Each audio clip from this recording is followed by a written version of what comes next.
Well, with those words, a very, very good afternoon. Good afternoon, everybody. Oh yes, I'm the dreadful speaker between you and lunch, and I never know what to do during that particular time slot. It's awful. So I'll say again, afternoon, everybody. It's a little better, thank you. I need to get you going. At least they've given me 45 minutes and counting to talk about the future of the world. I think it's a very unfair assignment, but I hope at least over the course of the next 45 minutes to give you some pointers, insights, some perhaps extension to what you've already heard. And I'm very privileged to have been on the same platform, of course, as Max and Azar. Now, if you've got something strong really in your flask, your hip flask, take it out right now. I won't tell because I can see all of you. You need it to get through to the lunchtime slot. What I'd like to do with you today is take you really around the world. We're going to start a little bit with what's been happening currently, I think, in the global economy, and then move towards some sort of more futuristic trends into the future. Something of the now, the recent past, and something, I think, of the medium to longer term as well.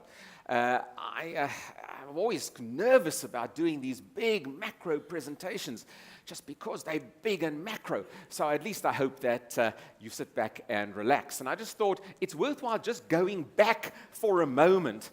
And by the way, I've also got graphs. If there are any graphs that Azar left out in the world, I've got them all coming in my presentation. So you better wake up for that as well. But I just thought I'd take you back to sort of where we were. And times were tough over the course of the last 5 or 6 years. You know it's tough when the cat and the dog open up shop as well, independently to the beggar out there. Times were tough. Some of you in your offices, in moments of austerity and budget cuts, introduced the austerity chair, where the back of that chair was cut out in order to save costs. It's been a tough time.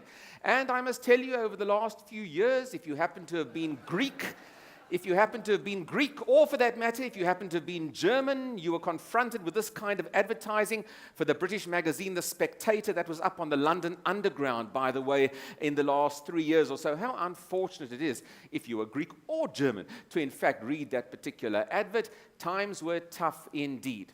So the question is, well, have times changed? Well, the tough times have left the leaders of the world scratching their heads. David Cameron scratching his head as to how to kickstart the British economy.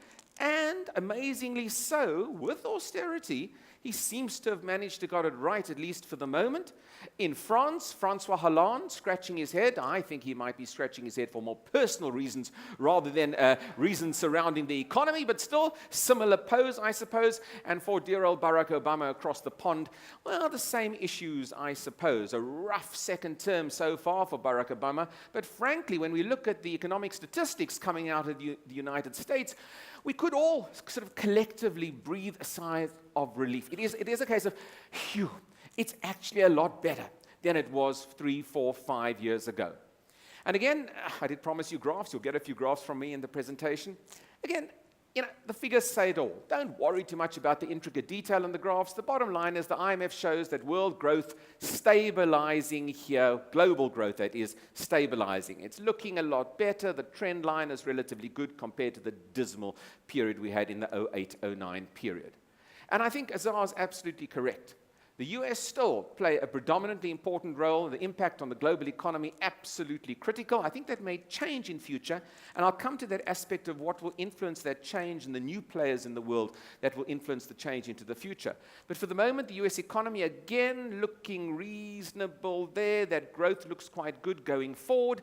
Since Barack Obama came to power, since 2009, interestingly enough, or through the 2009 period, we've seen corporate profits rebound, looking a little bit better, hence, of course, the better than average returns on the Dow in the course of the last year or so. House prices in the United States looking a little bit better than they were. Foreclosures substantially down. I mean, a dreadful period of time where banks were simply taking away homes of people in Florida and in Arizona. Well, it's looking a lot better there. US unemployment, generally speaking, in decline. decline, and at the end of 2013, the United States manufacturing also looking a little bit better there. Japan looking a lot better, although quite rocky in Japan at the moment.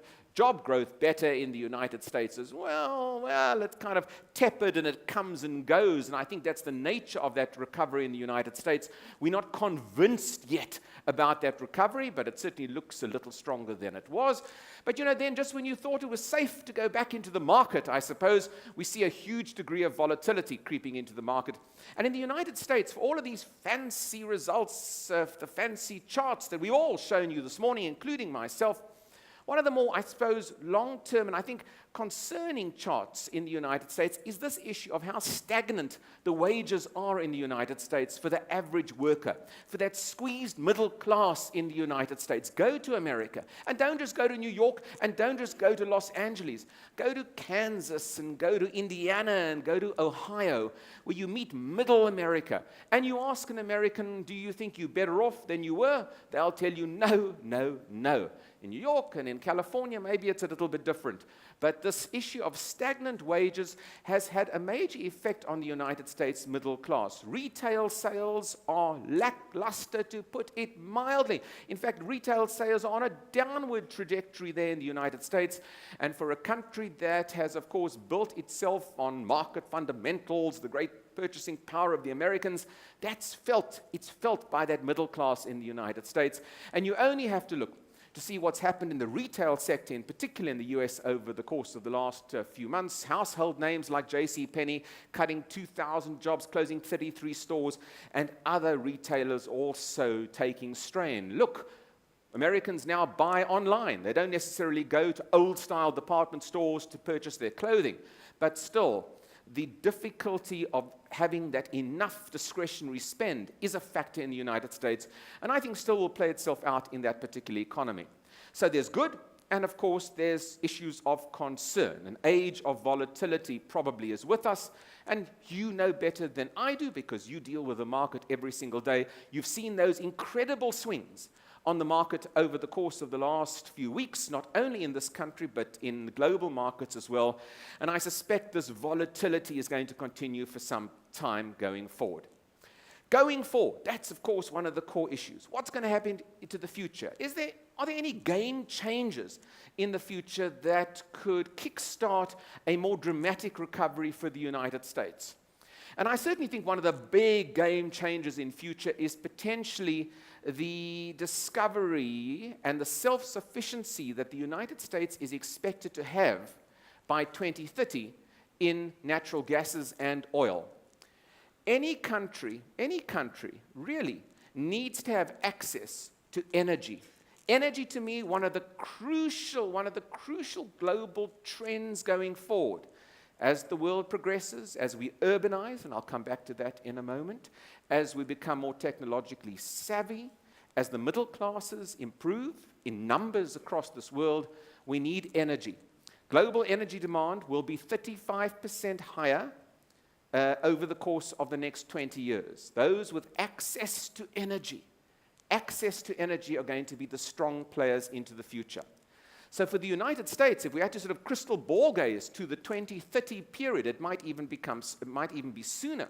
But if we had to crystal ball gaze, the US is expected to become oil and gas self-sufficient. It will not have to import oil from the Middle East, for that matter, and that is already taking place. That transformation in the United States economy is already taking place. Well, you can imagine, if you are not reliant upon the vagaries of OPEC to set the oil price, you have enough oil and gas yourself, in theory anyway, your manufacturing costs should come down, your input costs come down, as again, you're not beholden unto the OPEC cartel and price fixing, which OPEC does, in a sense, provide the world, like it or not, and you make your economy substantially more competitive as a result. Not only is this an economic issue, but it is also a political issue. If the United States doesn't have to worry about securing its Middle Eastern oil supply into the future, perhaps it becomes less involved in the Middle East full stop. It withdraws into itself, in a sense, as a global power. So the implications for this issue, very important, not only for the economy, but I think for global international relations in future. Now, just turning briefly away from the United States, well, to Europe. This, by the way, I just thought I needed a slide to introduce Europe to you, other than show you another graph. That is a slide which depicts how Americans view Europe, by the way. And my particular favorite is how Americans view turkey as their Thanksgiving meal, quite obviously. Europe's fortunes, well, crawling back, I would say, crawling back. GDP growth, yeah, it's really hardly exciting, but GDP growth trend lines looking a little bit better, even if they're just in positive territory going forward. For the poor Greeks, the much maligned Greeks, their manufacturing contraction that reached acute points here in 2009, bouncing back to some degree, but nowhere near the period prior to 2009. The Spanish services sector, trend line looking a lot better. The UK perhaps the star performer, at least for the moment in Europe. GDP best figures since 2007. Italian, the Purchasing Managers Index, pretty good there. France, not bad, but coming off a little. Also rocky recovery, but a recovery of sorts in Europe. The big problem, and it's not only a South African problem, the big problem, of course, globally, and in particular, I would argue in Europe and in the Western world, is this issue of youth unemployment. I can't stress it enough. It's a global problem. Now, you can't see all of these countries here. All I can show you is the red little triangles here refer to how much youth unemployment has increased in all of these countries. It's increased in Greece. Look at that increase in youth unemployment in Greece. Over 50% of young people are now unemployed in Greece, and it's about the same in Spain. It's about similar figures to that here in South Africa, by the way. But just about all of the Western world has seen an increase in youth unemployment, and it is a big trend into the future. The generation of young people currently between the ages of 15 and 25, a much less secure future for them in the Western world. And when I look at Europe in particular, and we could also add the United States and Japan and Russia into this, what I think is an important slide, and it's one of the most important graphs that I've found to depict an era of concern, I think, for these particular societies. Back in 1990, in the United States and all of these countries, United States, Japan, France, Russia, Germany, the United Kingdom, and Italy, there were about 6 workers for every 1 retiree in these societies. Well, on average 5, I suppose, between 4 and 6. So on average 5 workers for every 1 retiree. And as you know, you need young people to do the work in a society because those retirees will be dependent upon the state. Pensions. Young people work, young people pay taxes, young people are productive. But as you can see, across these major economies of the world, the decline in the ratio between workers and retirees is expected by 2050 to reach dramatically low proportions, from 5 workers to every 1 retiree to only 2 workers to every 1 retiree. Well, you would then be concerned, if you're a long-term investor, you would be concerned about who's going to do the work. Azar absolutely correctly said, well, the work is going to go to countries of this world where there are quantities of young, able, relatively productive and educated people in the world. And the jobs are not going to go to the Germanys and Frances and Russias of this world. Russia, one of the countries in this world aging the most rapidly, along with Japan and Italy. And if you're looking at long-term trend lines for employment prospects in Russia, Japan, and Italy, those countries will be saddled with a shrinking population of elderly people who will need substantial health care into the future. So it's a trend, and I think it's a concerning trend for these countries, and it's precisely why other societies in other regions of the world suddenly become attractive. More young people, better demographic spreads across the world.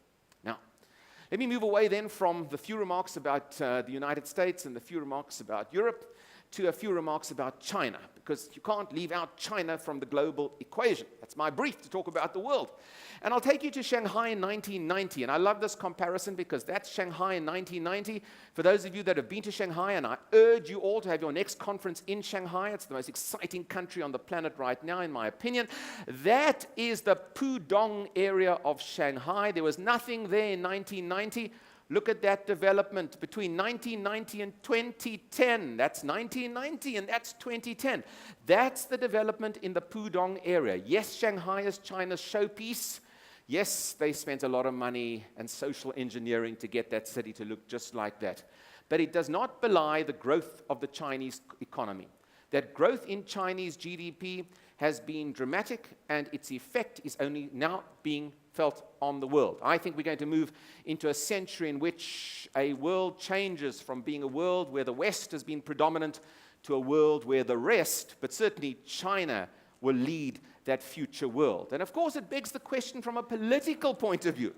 From a political point of view, who's going to be the boss in the world going forward? Is the boss going to be the United States, as we have all lived with for the last 30, 40 years, 50 years? Or is the boss in the world going to be someone else? Maybe there won't be a boss in the world going forward. Power, political power, economic power, power we can measure on various charts and various indices. If a country has power, it has internet and communication technologies, it's spending on research and development, it has good government revenue, it's got educated human capital, skills, it's got nuclear weapons, it's got military spend, it's got energy access. And you can just see by this very interesting chart, which was done by the International Futures Model, by 2030, the United States is still expected to be the world's predominant power, but look who's creeping up on the United States. China, the second most predominant power, and look, India, it's not the United Kingdom, it's not European countries, India, the third most predominant power in the world. There's a shift coming, a very important shift coming. It's not all one-way traffic, though, for China, let me tell you. Just as I've said to you that there's an aging population in the West, so there's also an aging population in China. This chart refers to China.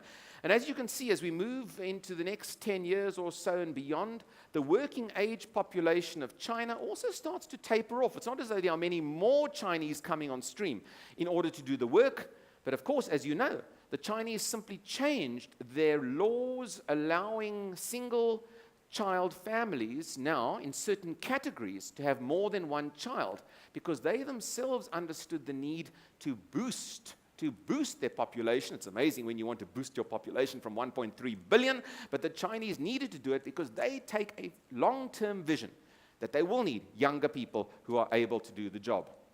Again, if we take a much more futurist perspective into change that's coming in the world, I've said China is going to be the flavor of the month, but China has an aging population. And China also has a population that are demanding higher wages than ever before. This is a graph of wage inflation in China. And while starting from a low base, Chinese workers are demanding, and those Chinese workers are getting higher wage increases. And I foresee a time where the differential between the wage paid to an average Chinese worker and the differential and the wage perhaps paid to an American worker starts to shrink.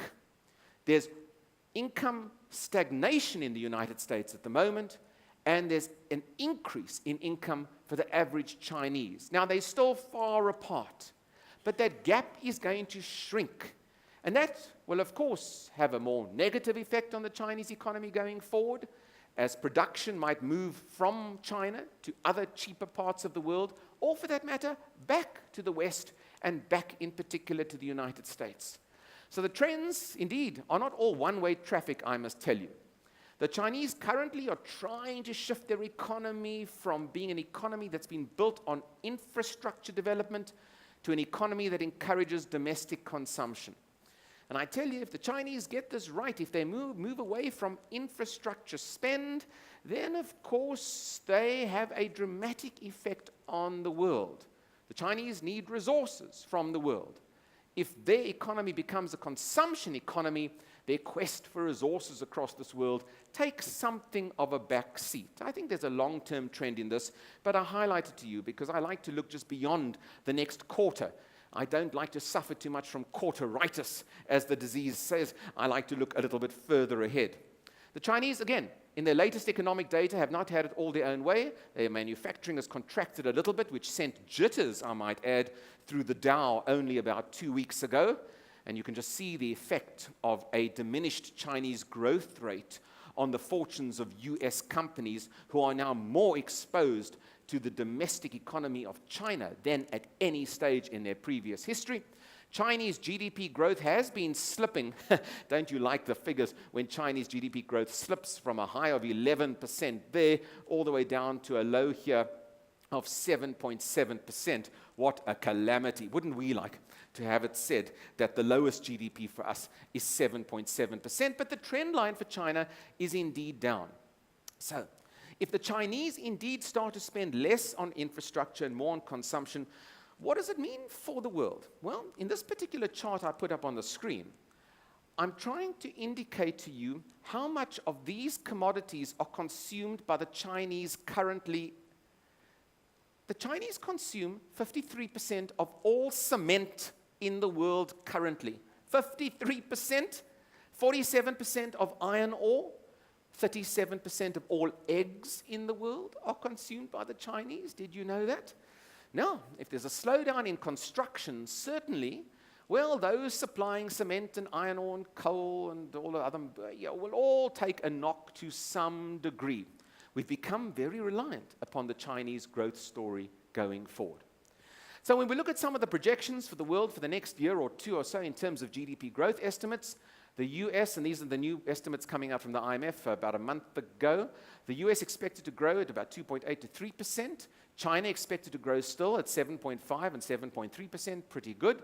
Sub-Saharan Africa, very strong, 6.1%.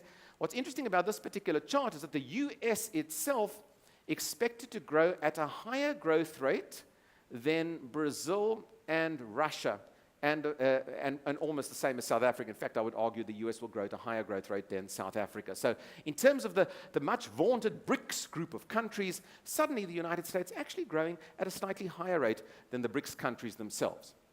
Brings me to this part of the talk, where I look at the future of emerging market countries across the world. I feel like I'm doing a sort of a quick wrap around the world. It's like a cosmopolitan article, 10 highlights of the world going forward. What can I say about emerging market countries into the future? I still like the emerging markets. And there are some macro trends, and again, long-term macro trends that are not dependent upon quarterly vagaries. By 2016, 2/3 of global GDP growth will occur in emerging markets. It's as simple as that. And we've seen over the course of the last decade, household consumption, which is the blue line from emerging markets, household consumption substantially outstrip developed markets' household consumption. It's no surprise, therefore, that global retail has moved into the Chinas and Brazils and United Arab Emirates and South Africas of this world to take advantage of a household consumption increase in emerging markets. Demographics play a critical role in the world. By 2016, 88% of the world's population will live in emerging markets. That's where your business will be. It's probably as simple as that.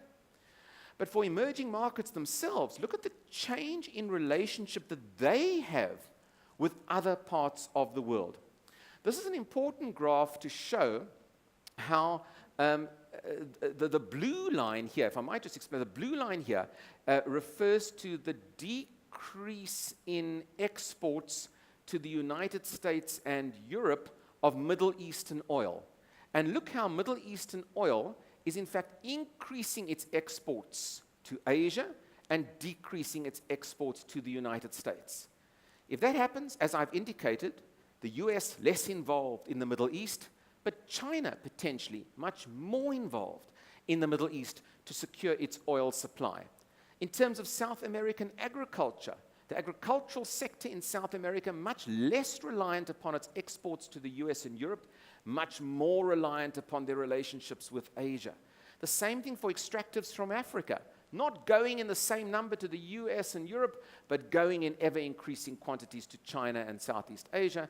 And indeed, even from a Russian perspective, the Russians are not selling as much to the West. They're selling much more to their Southeast Asian neighbors.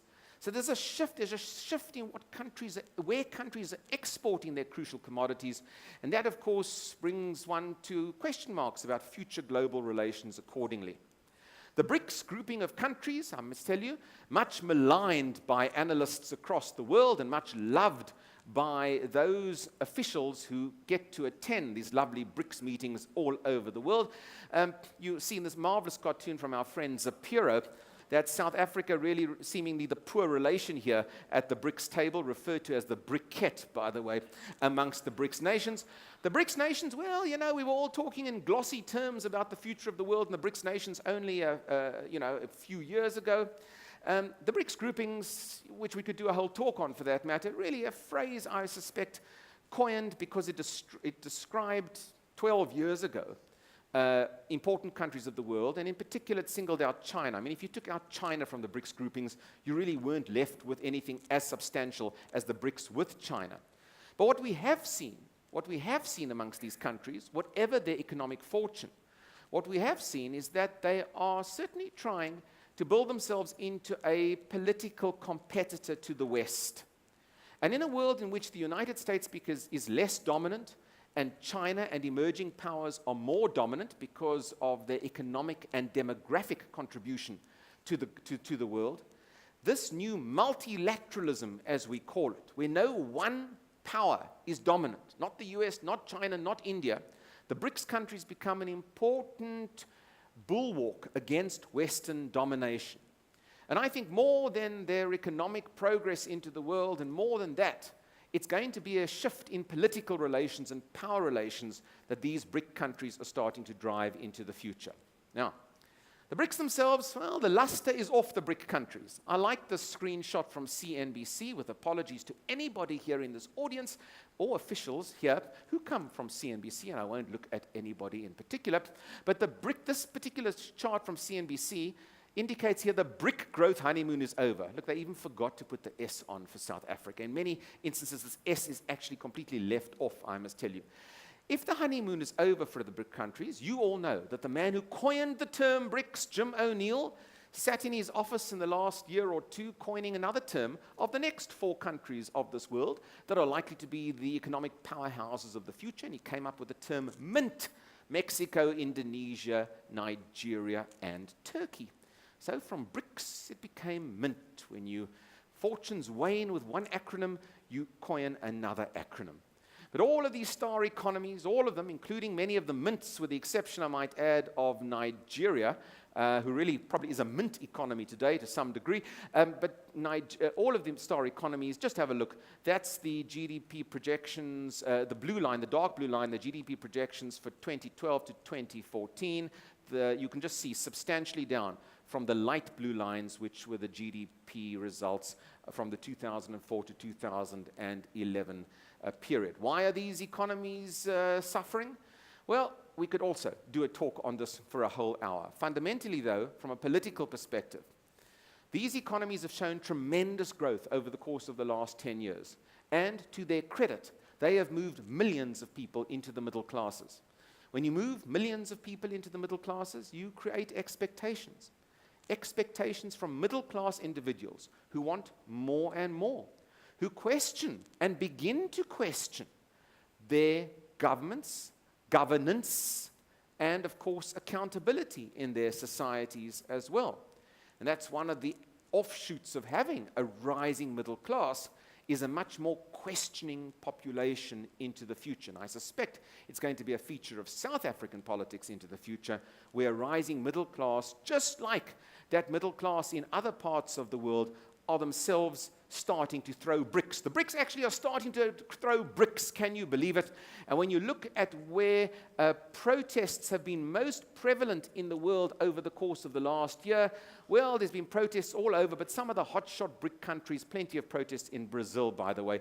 No doubt, of course, the perversion, I would argue, of the global economy caused by quantitative easing that you've heard a lot about this morning, the perversion of the world economy has also exacerbated protest on the ground, and indeed this migration of capital that we've seen, a little bit like the migration of cattle across the great East African plains, this migration of capital that's come quite quickly into our emerging market economies can also be reversed quite quickly. And that's the point I want to make about tapering, because it's the one point that's left for me to make after Azar's excellent presentation, is that it's been much easier for the West and for other investors to look at investing in Africa because of the dismal rates of return in their own society.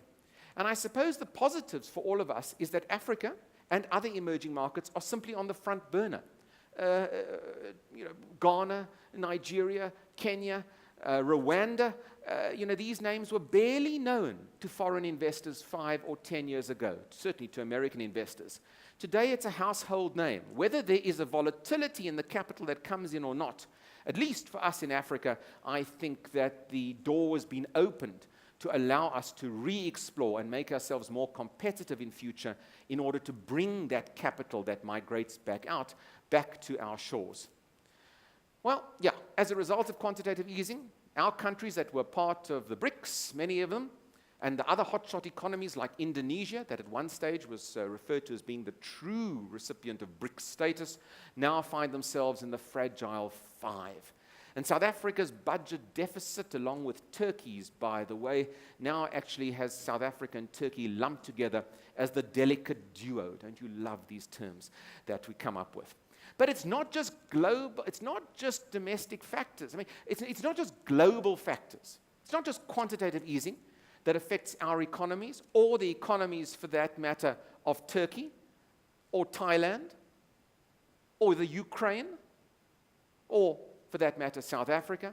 Domestic policy and economic considerations, failures on the ground by all of these countries and many others over the last 5 years to take advantage of their position, has been also the cause of unrest across the world.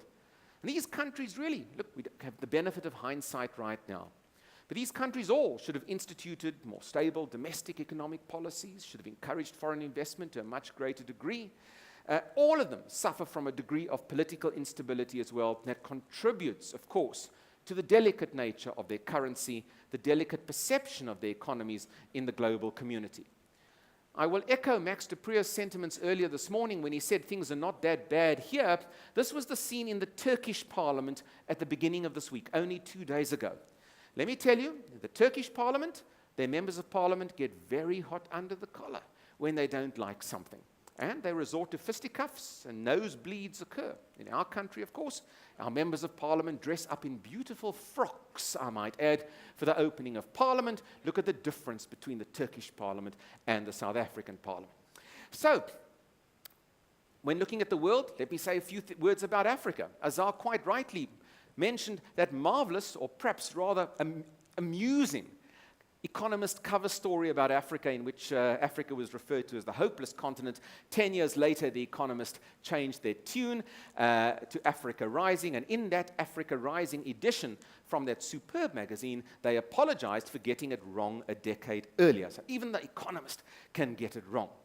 Africa's economic growth has been pretty impressive across the board. The dark red figures indicate GDP growth in 2013 of anywhere between 4, 6, 8, 9%, or if not more, like Libya that had, I think, about 11% growth off a very, very low base. Nevertheless, you can just see where is the action of the world from a GDP point of view, from a statistical point of view. By and large, it's Africa, China, and a few specks there on Latin America. Here's the critical kicker for me, and Azar alluded to it in his talk. Populations on this continent are going to dramatically increase. By 2100, and these are the new UN population figures, by 2100, India will be the world's largest country population-wise, 1.5 billion. China will drop back because of an aging population to just over 1 billion. But that's the interest to me. By 2100, Nigeria at just under 1 billion people. Just look at that figure. just under 1 billion people. And on the list of the top 10 populations for 2100, you can include Tanzania, the DRC, Ethiopia, and Uganda, all with populations of 200, 300 million people. This continent is going to be full of people and full of urbanizing people, and no one must complain about traffic problems here in Gauteng or in Cape Town. Again, you need a good trip on a nice, quiet Sunday afternoon to Lagos just to bring you back to reality when you land here in South Africa. But by 2050, 50% of Africa will be urbanized. 50%. 50% of Africa urbanized in cities which will test our mettle as to whether we can provide sustainable, technologically advanced cities, smart cities for people. It's going to test us in future, this element of the human experiment, particularly in developing countries where infrastructure often is so poor. We see in Africa now a middle class. You can define that in various ways, a middle class of about 300 million people. That's not a middle class like you or me sitting here. That's a middle class that earn between $2 and $20 per day. Really not the same as our buying power, but in African terms, certainly a substantial improvement than what there's been before. And I think the future for Africa is indeed bright. It's bright if you look at this chart, because this is a chart of Africa's pending oil boom. I mean, the natural gases and oils, the finds across the East African and here just in the Mozambican Channel, off the coast of Ghana and throughout the basin here. I mean, what substantial possibilities there are for this continent also to become an oil-rich continent into the future. But you know, with resource strength, and sometimes we say resources can be a curse rather than a great benefit, comes great inequality. Mention has been made correctly of inequality in South Africa, inequality across the African continent, severe, I might add, and there's a real test for African countries and governments in future to filter the benefits of those resource finds down to their citizens. It should not be yet another tranche of elite-based enrichment that we've seen across this continent before. One caveat, I think, to Africa's resource growth in the world is the issue of resource nationalism, where governments decide to step in and take control of core natural resources.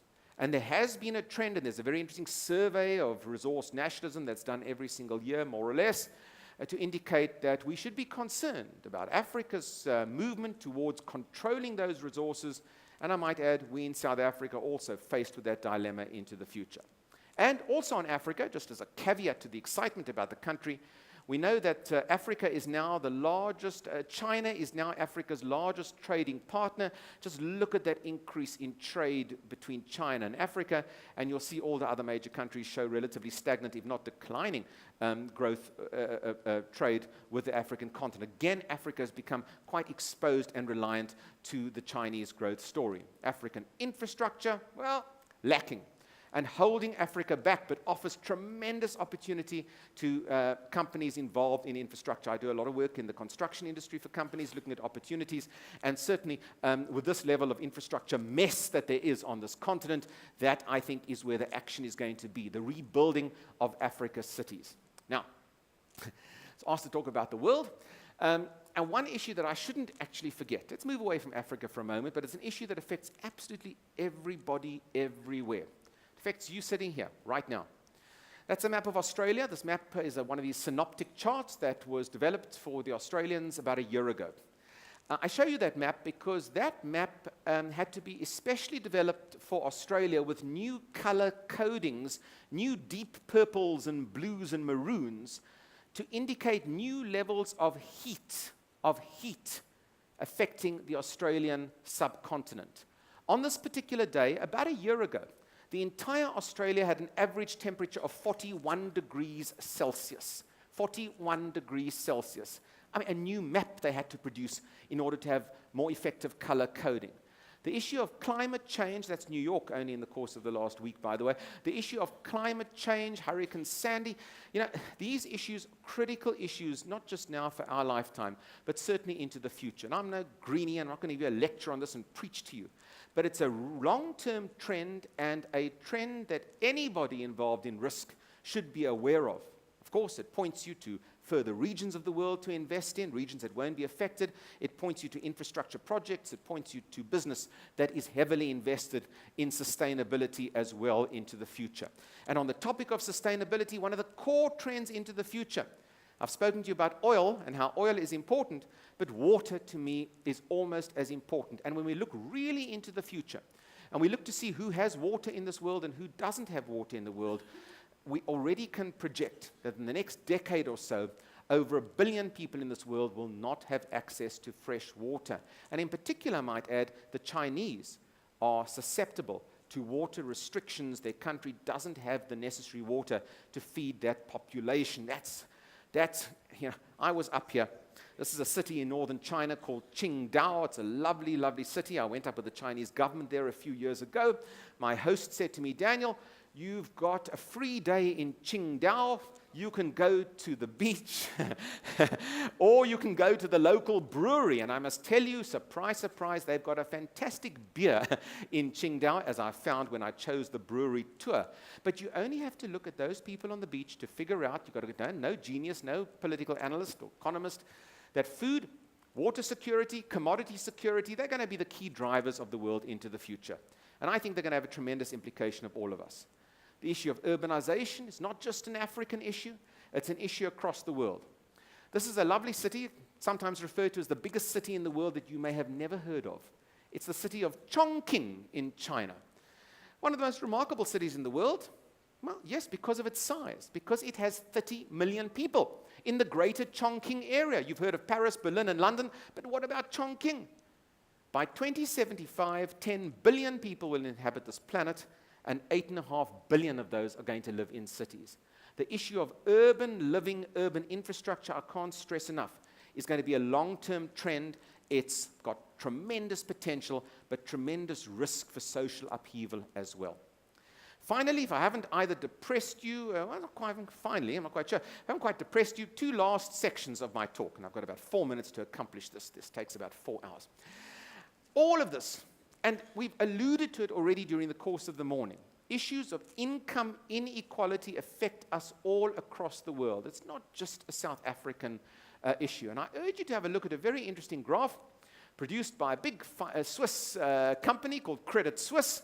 And they came out with what's called the Global Wealth Pyramid. And 2 points about the Global Wealth Pyramid that I want to tell you.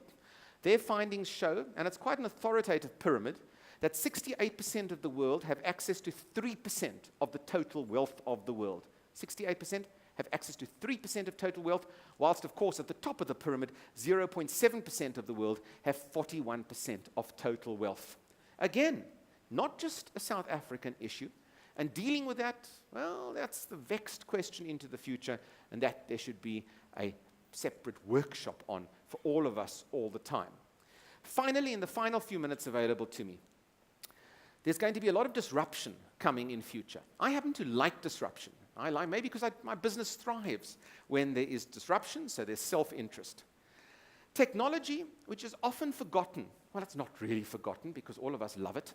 Technology is going to be a core trend driver into the future, whether it's wearable technology like this, it's going to change business and put business out of business. And in the last few years, we've seen household names disappear as a result of their erroneous or lethargic application of technological innovation. Kodak is a prime example of that. It just barely exists anymore. These UK household brands, gone or closing down because no one rents videos anymore. Nobody buys CDs anymore. Although I might say, you in this room, I know for the men here, the demographic of people who buy CDs, by the way, is apparently white men over 40 because they still don't know how to download those MP3 files. But those, you keep the musicas and the HMVs of this world alive. Newsweek magazine, that was Newsweek magazine. That was the last print cover of Newsweek magazine. It's now online. There's no more hard copy of Newsweek. It's a classic cover, and if ever it depicts the future and the effect on consumer goods, hashtag last print issue, the cover story, a very telling slide. We're going to have tremendous opportunity in future. No doubt you do this in analyzing the data from your customers and from those potential customers and those people you think are going to be your customers in the future. Big data and the Internet of Things, absolutely fantastic. But just as remarkable as data sharing is, so is the risk of cyber security and cyber threats. For all of the fancy stuff that one can show you, if your personal details are under threat, what's it all about? What's it all about if I cannot pay at a retail store because my PIN on my credit card is potentially going to be stolen? Just as 40 million customers at Target in the United States had stolen over the course of the pre-Christmas season. 40 million customers had their PIN and personal credit card information stolen. It's a real risk to the future, and one I've no doubt that you as a company will look at. Risk comes, I think, in all these forms: disruption, digital, mobile. And I tell you, in the financial services sector, you also will be exposed to new players and new entrants, a broadening ecosystem of financial service providers who perhaps have had no track record in the industry, but of course come up with products that are going to compete in the future.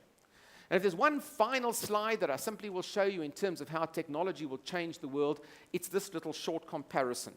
I'll take you back briefly to the Industrial Revolution of the 1800s. Factories, economies of scale, England, France, Northern Europe being benefited by technology, this kind of technology, jobs, people working these machines. Well, here's a pair of shoes. That pair of shoes, 30 years ago, 20 years ago maybe, could have been made not far from where I live in Cape Town, in our clothing suburb of Cape Town called Salt River or Woodstock. Maybe 20 years ago, there were some shoe companies left there who made shoes.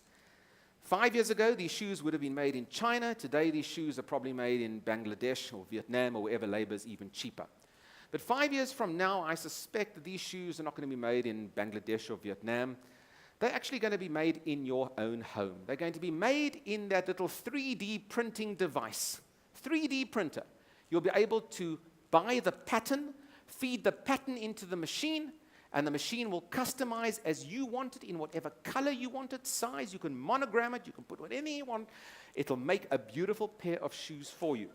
It's fantastic for you and me because I like shoes, not these ones. It actually does. It does provide us with tremendous choice, but it puts people out of work as a result. And what we haven't figured out yet is a future in which those workers are going to be so disrupted by 3D printing and other technologies.